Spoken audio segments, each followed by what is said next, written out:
I didn't know my own family had put a price on my death until I heard my mother whisper my name like it was already an obituary.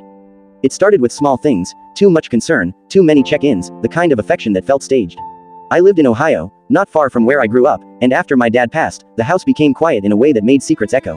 My sister, Claire, suddenly wanted me home every weekend. My uncle stopped by with groceries I didn't ask for. My mother insisted I update my will, just in case. It all felt like love. It felt like grief knitting us together. I wanted to believe that.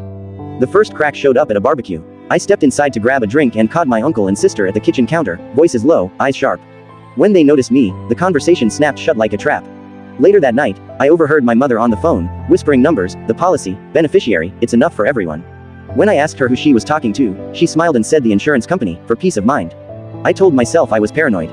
Then I got sick, not hospital sick, just dizzy, weak, foggy. Meals at home left me nauseous. My mom insisted on cooking. Claire insisted I stay over. You're not yourself, they said. Let us take care of you. One night, my phone buzzed with a notification from my bank. My name had been added as the insured on a life insurance policy I didn't remember approving. The beneficiary list didn't include me at all. I didn't confront them. I waited. I set my phone to record and pretended to sleep on the couch. At 2:13 a.m., I heard them in the kitchen. My uncle's voice was calm, businesslike. Claire was crying. My mother sounded tired, like this was a chore she wanted done before sunrise.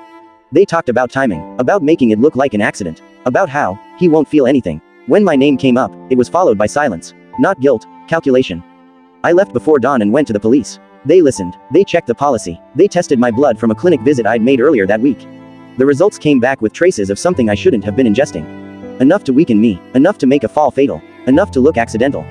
The plan unraveled fast. Investigators set a trap. I agreed to one last family dinner, wires hidden, officers parked down the block. When my mother tried to insist I drink a special tea she'd made, for my nerves, I asked her why she'd named herself the primary beneficiary. Her face drained of color. Claire stood up so fast her chair tipped. My uncle reached for the kettle like it was a weapon, then froze when he saw the badges. The arrests were quiet, no screaming, just handcuffs clicking like punctuation marks at the end of a long, ugly sentence. The regret came later. My mother wrote me letters from jail, pages soaked in apologies that blamed fear and deadened desperation.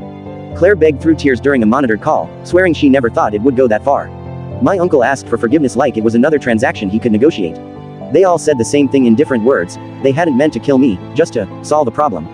I didn't answer. At the trial, the insurance company testified. The policy was real. The motive was clear. The jury didn't take long. As the verdicts were read, my family looked at me like I was a ghost who'd refused to stay dead.